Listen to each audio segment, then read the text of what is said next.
Todas las religiones, además de la filosofía de Platón, han considerado la existencia humana mediante dos conceptos diferentes y hasta opuestos, como son el alma y el cuerpo.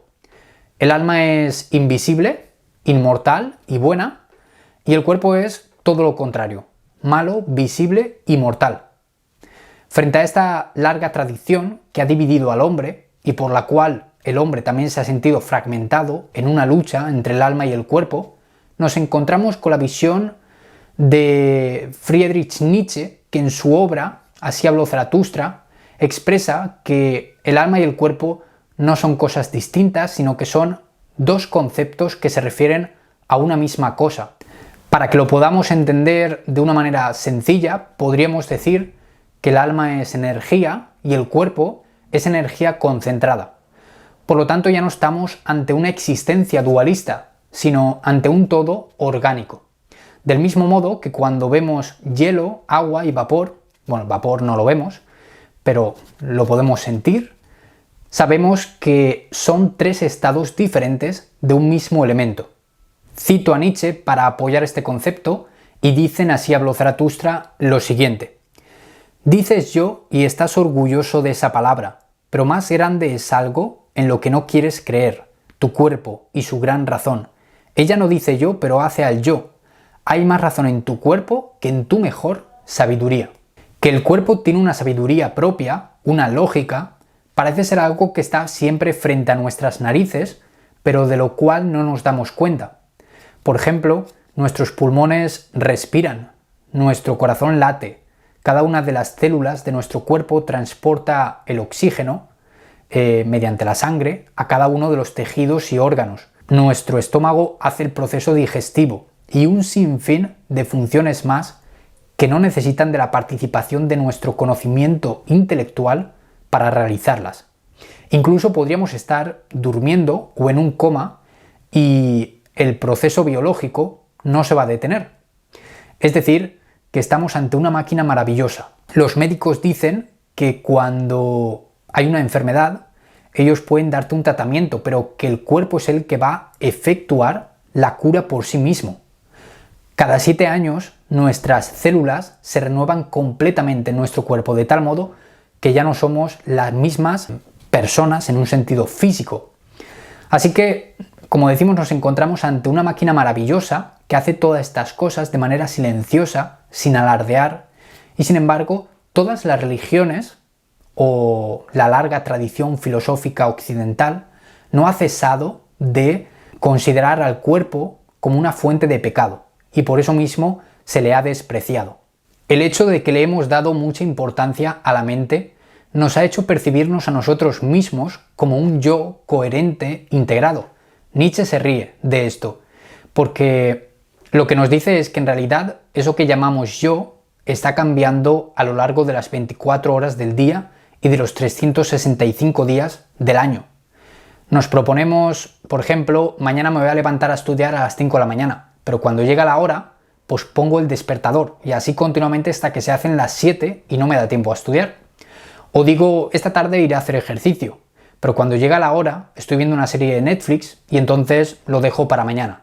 Con esto queda en evidencia de que eso que llamamos yo no es una totalidad integrada y coherente, sino que es más bien una multitud de deseos, de yoes, en guerra. Cada uno tiene su deseo y sus preferencias en cada momento y cada uno pugna por expresar su propio juicio y por dominar por encima del resto de yoes.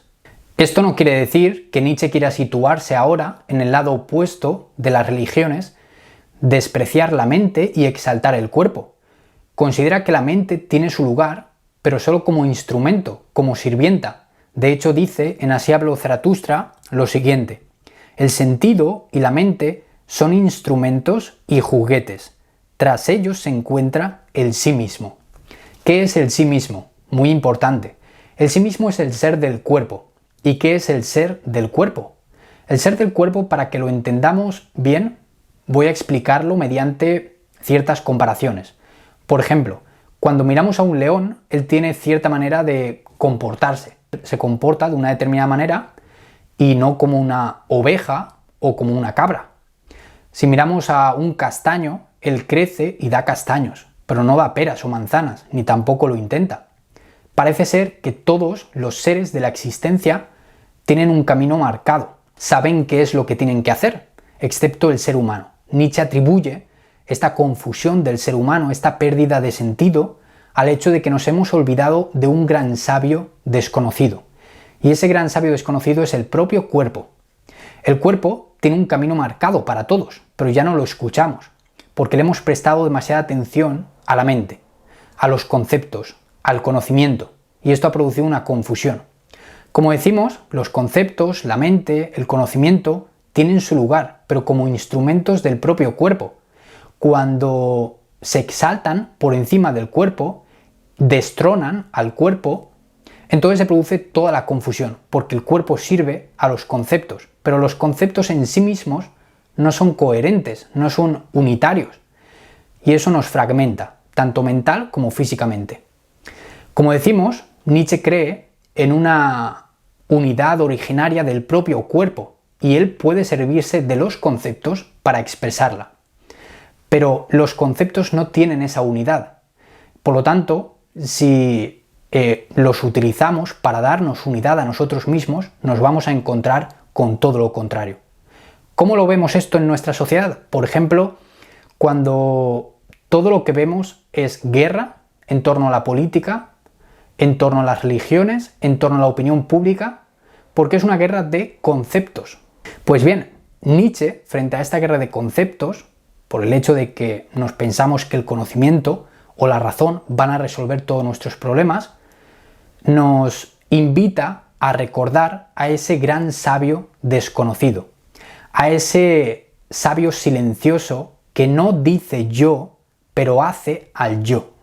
Nietzsche decía que es importante conocer la historia, porque en el momento en que se la conoce, podemos evitar muchos errores del pasado. La historia es circular, también decía tanto Nietzsche como Marx, y es circular porque los hombres siempre giramos en el error de los conceptos, continuamente. Frente a la historia podríamos poner la existencia. La existencia no repite nada. La existencia crea continuamente, pero nunca crea dos cosas iguales. Por ejemplo, cada ser humano tiene una huella digital distinta y única. Y mira que han habido, hay y habrán seres humanos. Los árboles, también aunque sean de la misma especie, son distintos. Cada una de sus hojas es única, distinta. Si nos vamos a la playa, hay muchas conchas, miles, pero también cada una de ellas es distinta. Y las piedras, lo mismo.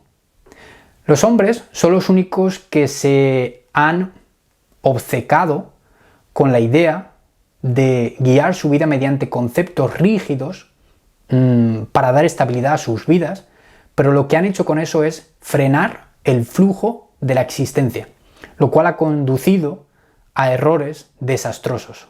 Frente a la dictadura de la mente, Nietzsche nos invita a recuperar la escucha del cuerpo, a autodescubrir cuáles son nuestras propias virtudes, y cada cuerpo tiene sus tendencias y preferencias naturales, y de acuerdo a esas tendencias y preferencias uno tiene que pensar y autoconstruirse, y elegir cuáles son los valores a los que él quiere servir.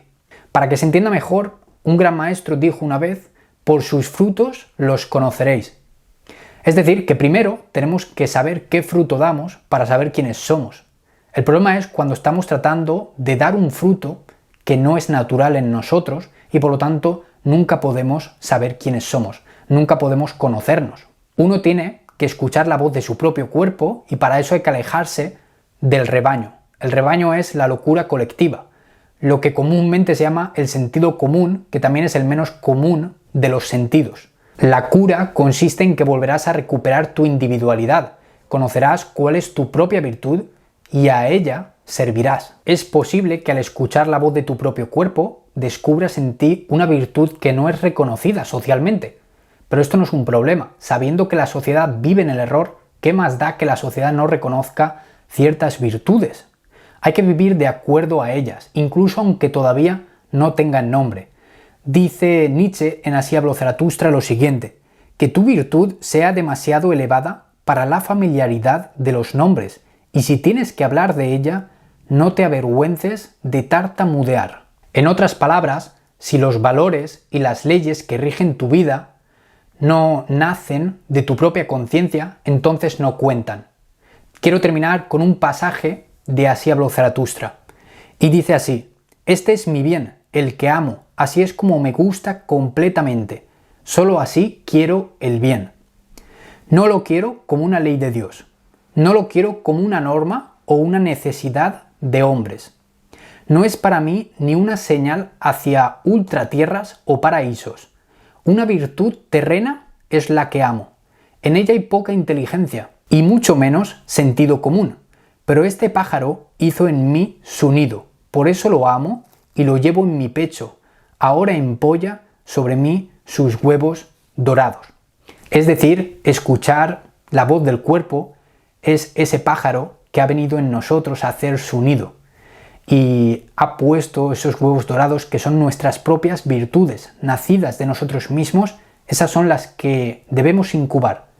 Esas virtudes a las que debemos prestar atención y cuidar. Bueno, pues hasta aquí la lección de hoy. Espero que te haya gustado este vídeo. Si es así, dale un like, puedes apoyar este canal también dejándome un comentario y suscribiéndote. En los próximos vídeos vamos a seguir hablando de Nietzsche, así que si estás interesado puedes suscribirte, como te digo, y activar la campanita para recibir la notificación. Nos vemos en el próximo vídeo.